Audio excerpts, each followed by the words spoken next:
Public Works Committee meeting, February 16th, 2021 at 6:30 p.m. First item on the agenda is a request to authorize improvements 21-01 and 21-05, 2021 seal coat project competitive bidding. Yep. Go ahead, Paul. Yep, thank you, Mr. Chair. So annually, we try to program approximately $150,000 in seal coating. This year, we have a multitude of streets we are asking to go out for competitive bidding, those being Buffalo Hills Lane, Mississippi Drive, Jackson Street, Oak Street, William Street, Northwest 3rd, 5th, 7th, and 8th, James Street, Maple Street, and East River Road. There's also improvement 21-05 is seal coating a couple of our parking lots, that being the fire station over here on Laurel Street, the police department on Front Street, their parking area, and then the Northeast Fire Station. Those are pretty new pavements, and so we try to get a seal coat on our streets if they're basically 20 years or newer. We've done a pretty good job of catching up. So most of these streets you see here this year on our seal coat program have been done in the past 4 years. Even with the newest actually being Buffalo Hills Lane, which we did in 2019. Our studies have shown that seal coating can extend the life of pavement as much as 5 to 6 years if you get it on early enough. We typically like to see that first coat of oil wear off the top, but we find it very beneficial to keep doing this program. And so really is what we're looking for is to just authorize us to move to the competitive bidding process, at which time we'll open the bids and we'll bring them back for consideration by this committee again when we get them back. So, estimated cost is $156,890.15, and then about $6,500 for the parking lots. And like I said, we typically budget for $150,000 in seal coating.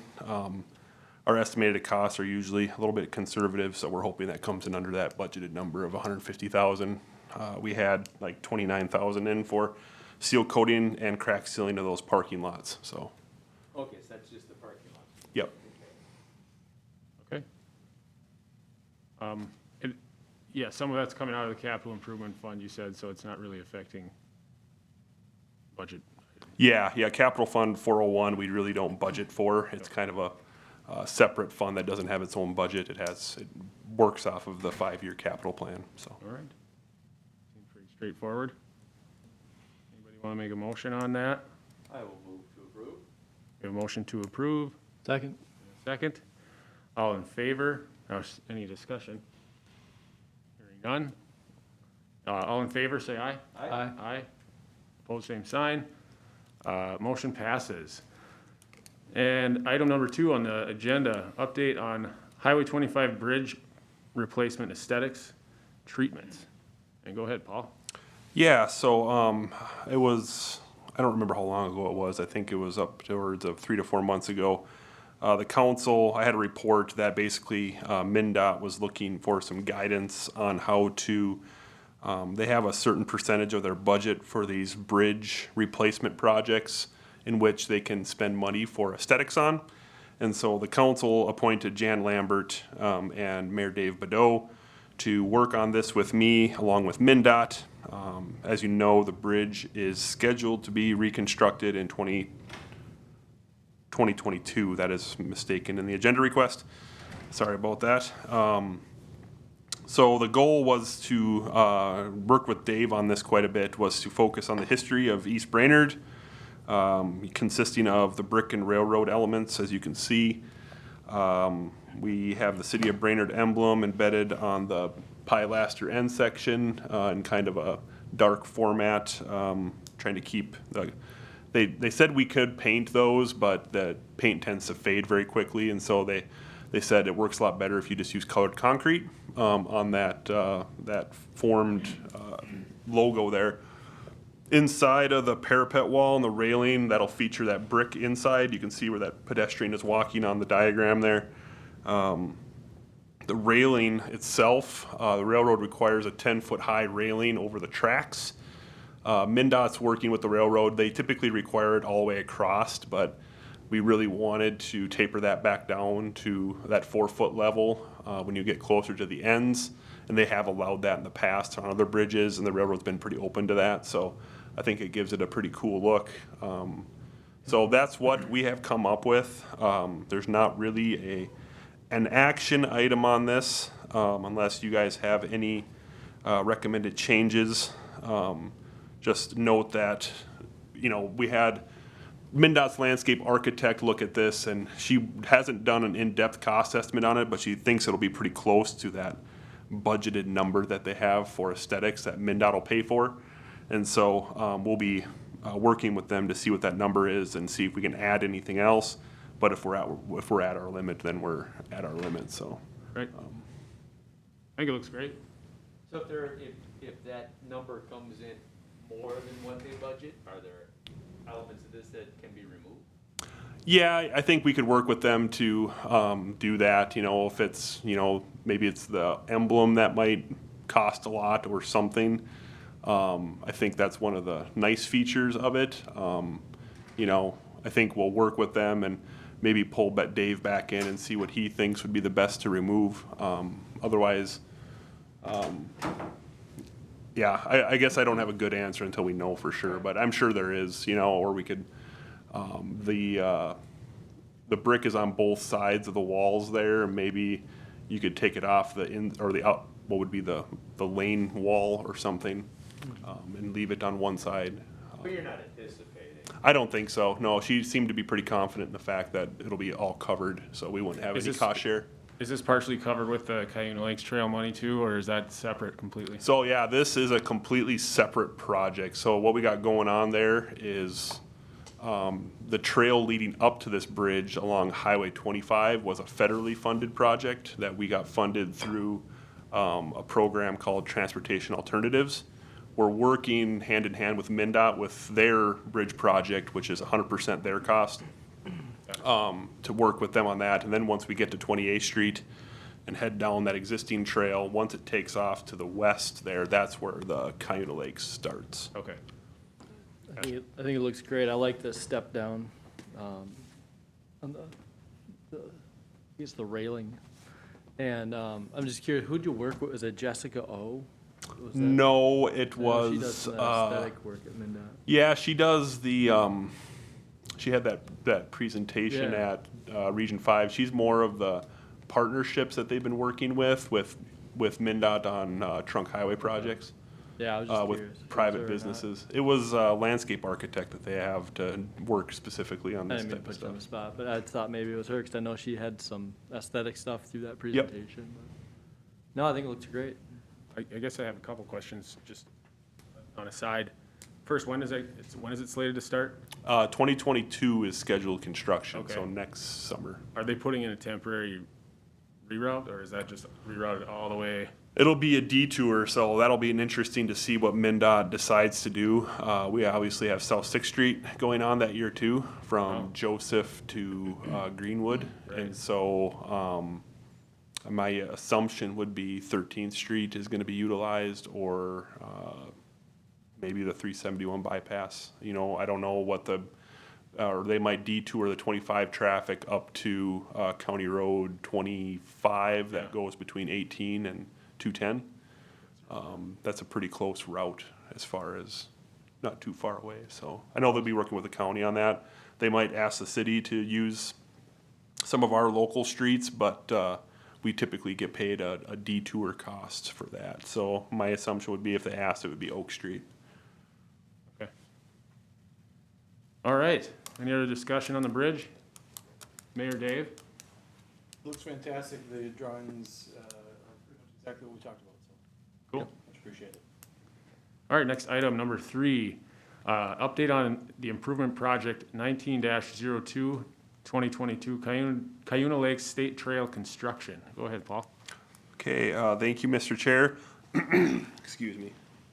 So what we're looking for here, I'm just gonna kind of briefly describe how we've gotten to this point, and then we were talking with our consultants who are on the line tonight too, about how we're kind of stuck in this preliminary design phase, and we really need to move forward with getting into final design. And so at the end of all this, what we'll be asking for, I guess I'm gonna preface what I'm gonna talk about with what the motion we're looking for is we'd like to have a motion which affirms what we're talking about with the proposed alignment here, and then the work plan moving forward into final design. As we get through this, I'll kind of explain the reasons why we're kind of looking for this, So back when the city was apportioned this money from the DNR, it was $1.1 million from a bonding appropriation that they used to construct the Riverton segment of the Kinda Trail. They had leftover funds. The DNR approached us and said we were first on the list. You know, Brainerd is kind of the ending of the Kinda Trail, and they need to get it through town somehow, some way.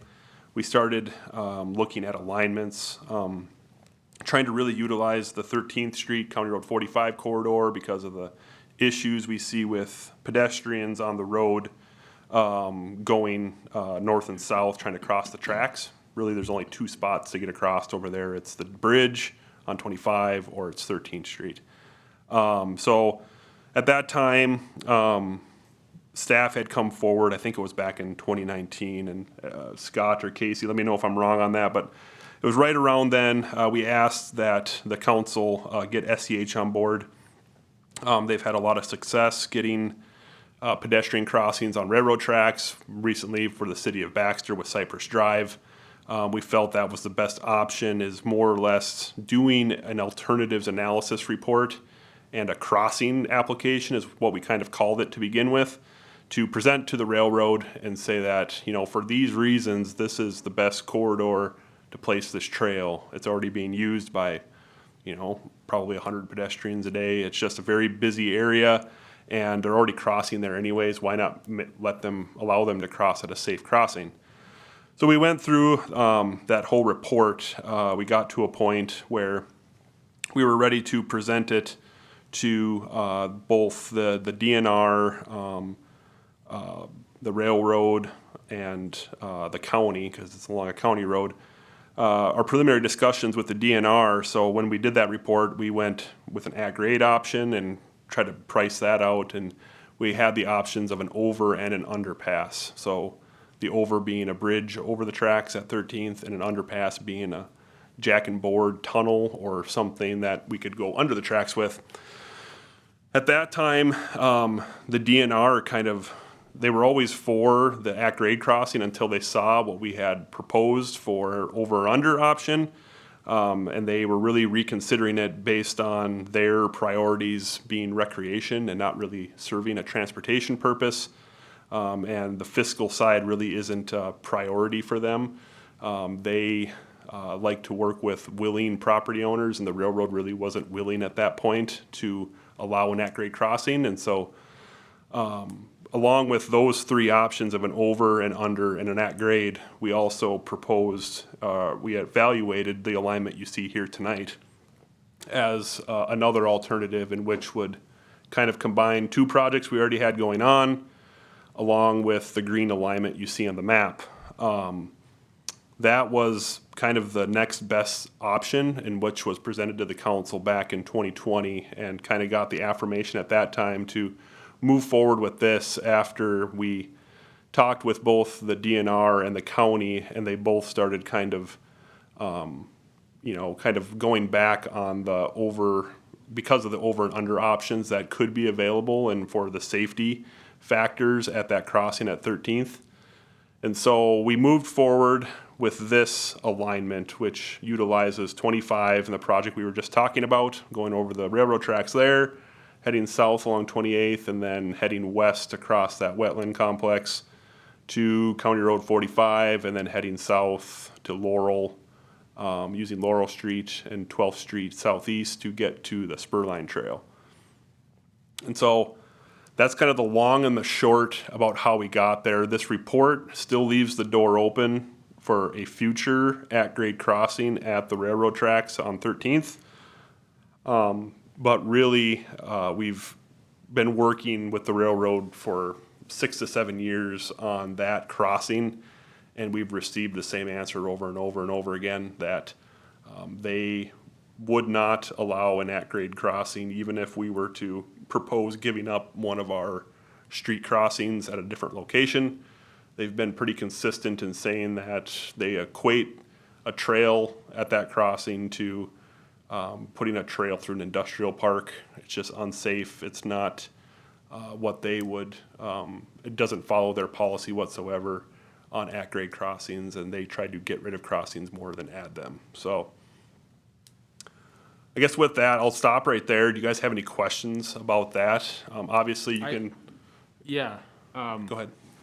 As far as, so it sounds like the DNR is the one that said the above or below was not the way to go. Well, they would prefer that over an at-grade, but the fiscal But they didn't constraints. shut it down completely. Right. Okay. So if costs for this new proposal get out of proportion, there is still some chance that we could go back to doing that. I would say yeah, but I think the fiscal constraints on those two are even, 4 to 5 times worse than what this would Okay, ever be. that was gonna be my next question. Okay. Yeah, I think, and Scott or Casey in that report, I think the over and under options were approaching 6 and 8 million. Wow. Yeah. I think that's pretty close. This is Scott. Yeah, so the fiscal constraints are, we concurred that an over and under would be the safest way to get pedestrians across the tracks there. But the fiscal constraints without getting outside funding sources from the DNR or bonding or something would take it out of the city. We wouldn't even be a part of that because Right. it's way too much, way out of our price range, so. Right. The other thing, as I was looking at this map, Washington Street and South 8th, is that already considered a crossing? There's a path there. Did you guys talk in depth about using that? Yep, so we originally, and I think it was part of that report too, we had an alignment drawn all the way to South 8th where that crossing was. The DNR didn't really like that option.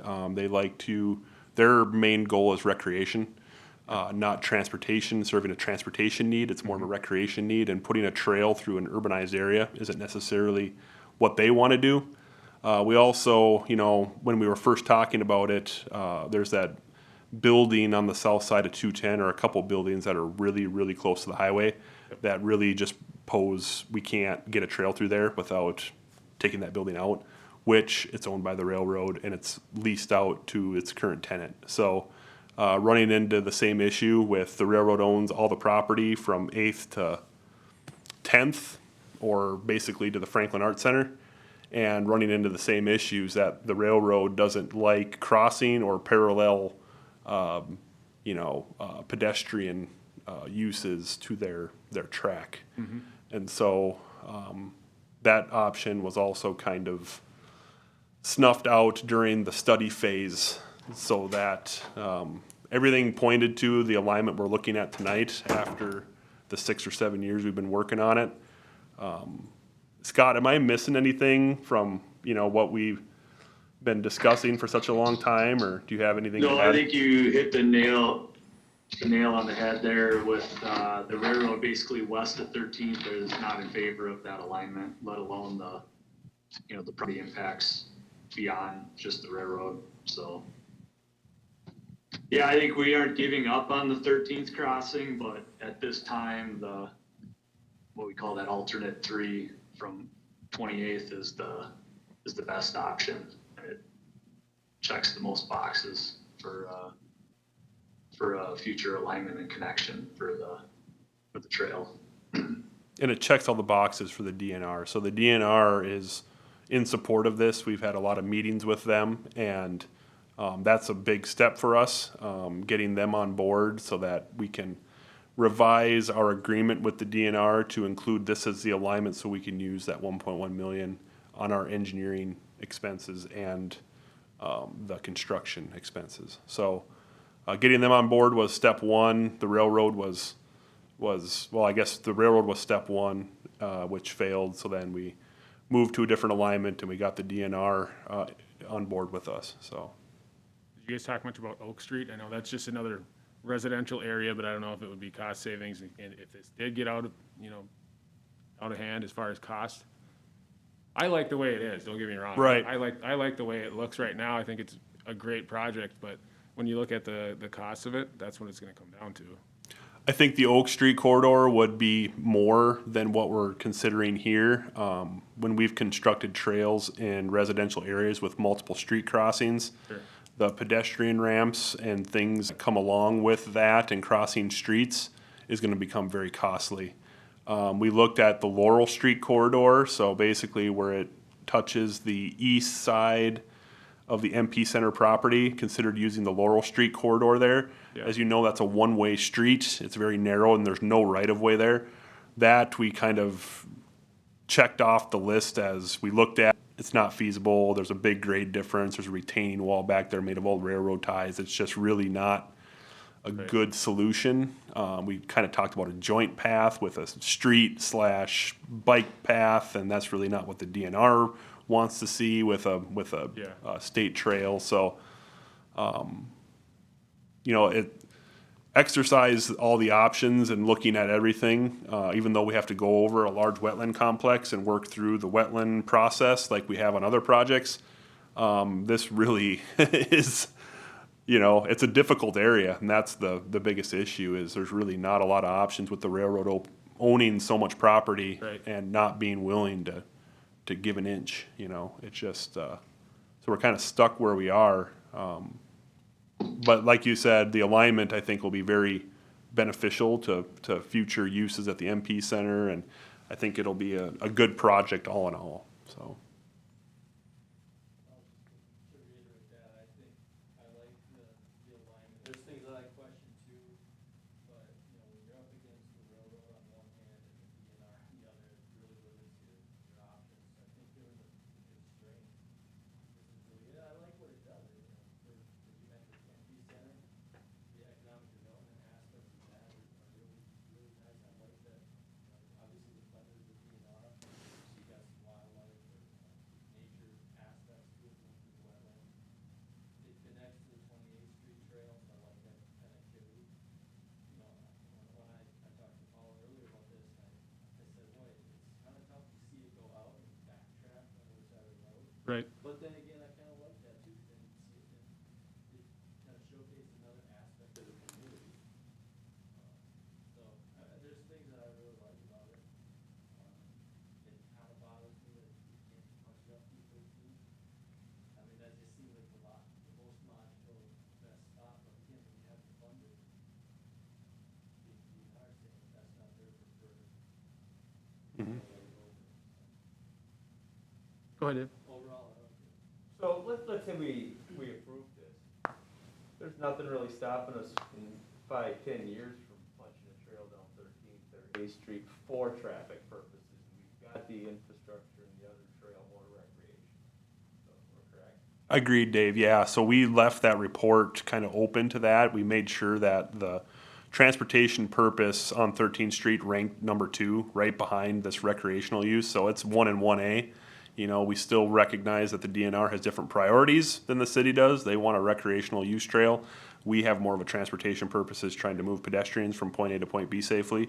So we left the door open. Like I said, maybe that year's 2025 when MnDOT punches sidewalks on both sides of the highway all the way down 210. That's a quick connection, quick and easy, and they have an easy access to the railroad staff at MnDOT to work with them and stress how important this is to make this final connection.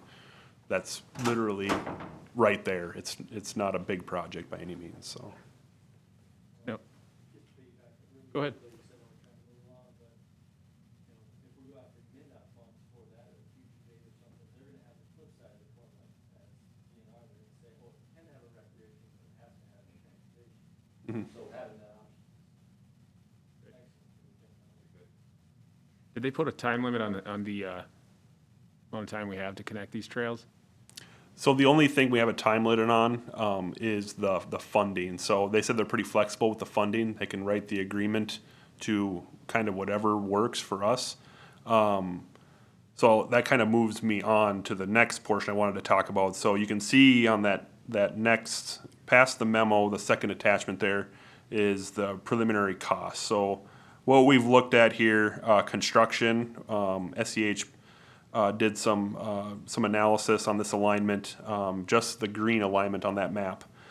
Construction is looking at about 1.446 million. At this point, we have to be pretty conservative in estimating costs, so we put a pretty large contingency on there. Engineering, admin, legal, that's pretty close to what we've already signed in agreement with SEH. Scott, what was the agreement with you guys already? Are you talking about the fees? Yeah, It's about 270. yeah, so I mean, we're gonna keep working under the agreement we already have with SEH, and then, you know, I just told Scott to make sure that they're tracking, you know, these possible extra tasks that we're having them work on, like this report and things that we've gotten to this point. And then the last one being wetland mitigation and permitting, an estimated amount of 255. So, moving into off of the alignment and into costs, this is the main reason we wanted to bring you guys into this conversation here tonight. If we're all in kind of alignment on where the alignment should be, these costs are going to be reflective of what we could possibly be considering for a total project cost. We'll be talking in closed session tonight about the land acquisition stuff, so just put that on a separate plate for right now. This would be to construct the trail, barring that we have all the land easements to do it. You know, I was talking to Scott a little bit about this. We feel that we're pretty conservative right now, and so, but we also realize that we want to have some safeguards in place when we get, if we get to the bidding phase and when we do, that we can put enough alternates on this bid package. So, say, for example, we have the alignment from this point to this point with all the quantities, and then the next alternate is from this point to this point, and that way the contractor has to bid on all three, and depending how the bids come in, this committee and the council can select, kind of fit the funding to the project. So depending on how much the council is willing to spend over the 1.1 million, we could make this project work. It's really going to be dependent on getting through this stage and getting through final design and kind of narrowing down on what that final number is. Because right now we're in, like I said, preliminary design, and we really need to move out of this. And you'll see later on the agenda we have some soil borings we need to do for the wetlands, and we need to get final design done with a typical section. Our hydraulic analysis for culverts and through the wetland. And once we have all that, we can do a pretty good estimate on what the costs are actually going to be. And from there, I think would be a good time to talk about funding and what the council's willingness, or how much the council's willing to put towards this, and where we need to look for seeking additional funds if the costs are becoming too much that the council doesn't want to put that much additional money on top of the 1.1 million we already have. So that's kind of what how our recommendation came forward tonight is we have this alignment, we have these estimated costs. They're higher than, you know, maybe we would have anticipated. We've come a long ways from looking at the 13th Street alternative, but we'll also want to put some safeguards in to this plan set that once we get to bidding, we have maybe like the airport project. I think, Dave, you were there. We had 4 alternatives. You can kind of look at what the bid prices came back at, and if you say, well, we only want to spend 1.3 million, and that only gets us alternate 1, then that's what we move forward with. If the bids come back at 1.4 million and the council only has to put in a couple $100,000, then you say, well, we want to do the whole thing. So that's kind of our planned phased approach moving forward. And I guess you guys have questions, we can answer those now, or Scott or Casey, if you have anything to add.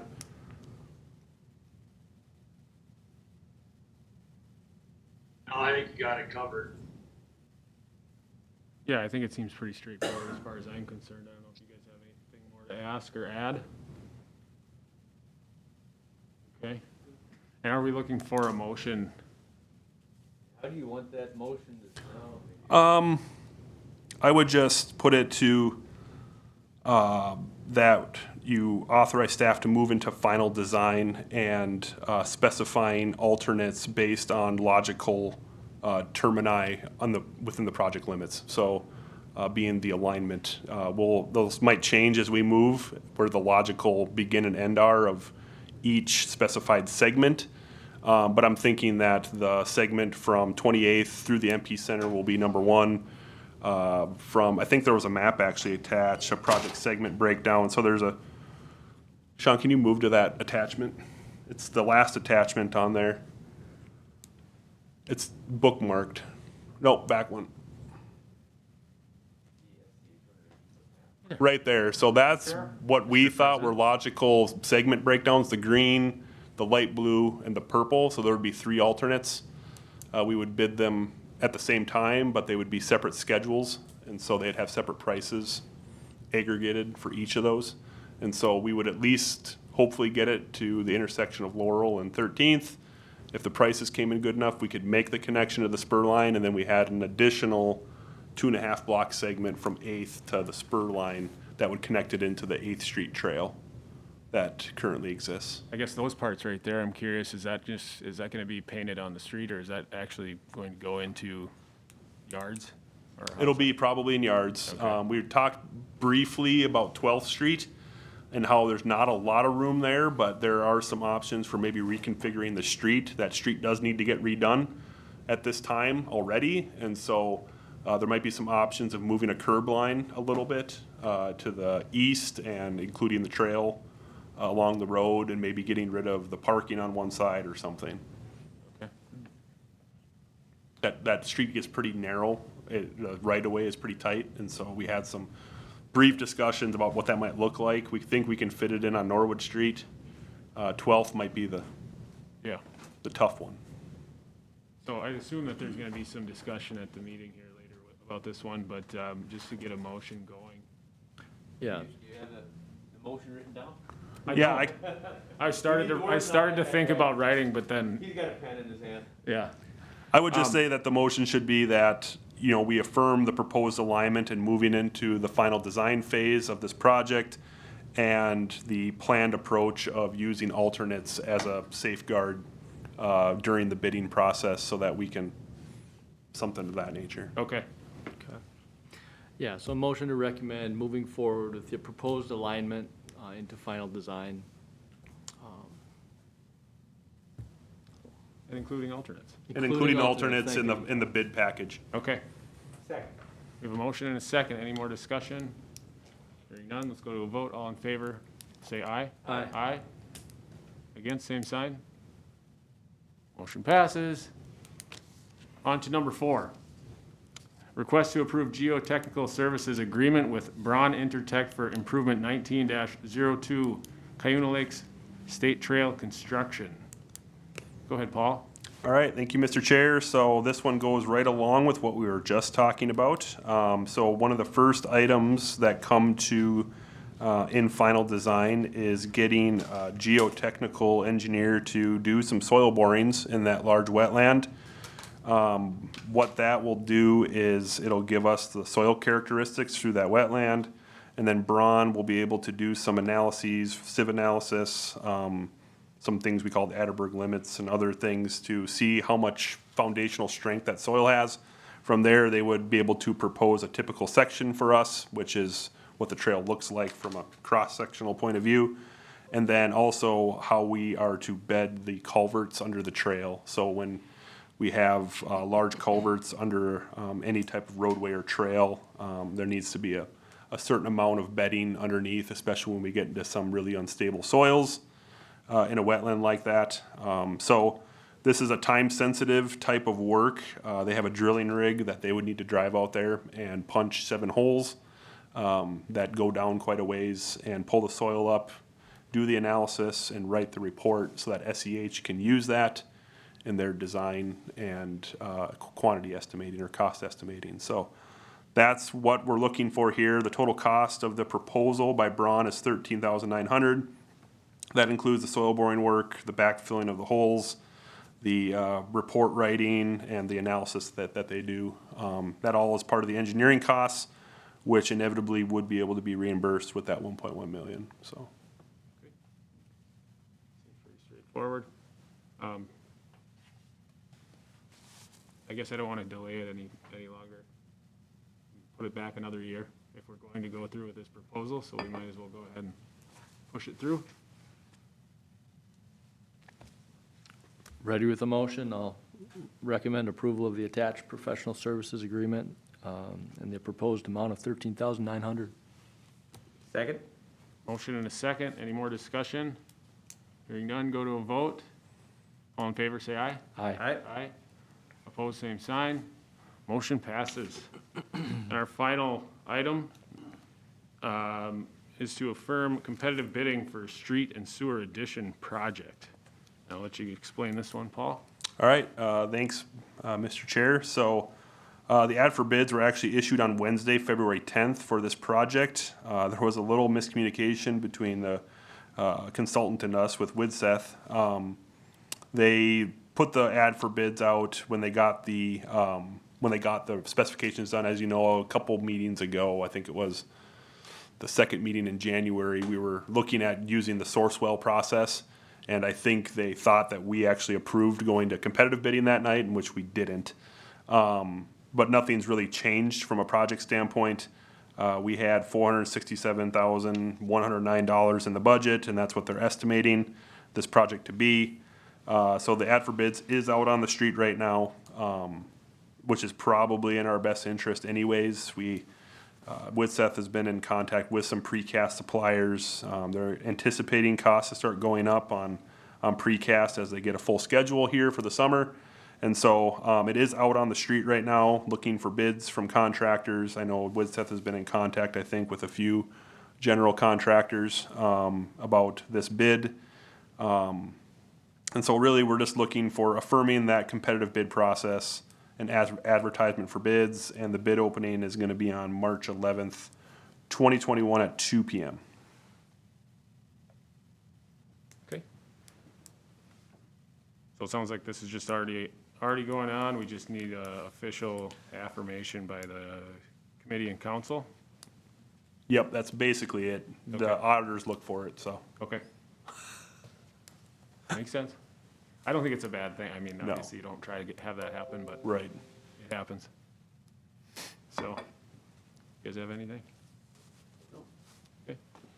All right, move to approve. Staff recommended affirming the competitive bid process and advertising for bids for the street and sewer addition project with the proposed bid opening date of March 1st, 2021 at 2 p.m. Second. I believe it was March 11th. Oh, is it? Yeah, 11th. Yep, sorry. Okay. Motion and second. Any discussion? Hearing none. We'll go to a vote. All in favor? Aye. Aye. Aye. Against, same sign. Motion passes. That is the final item on our agenda. So we can go ahead and close the session. Move to adjourn. A second. All in favor, say aye. Aye. Aye. Against, same sign.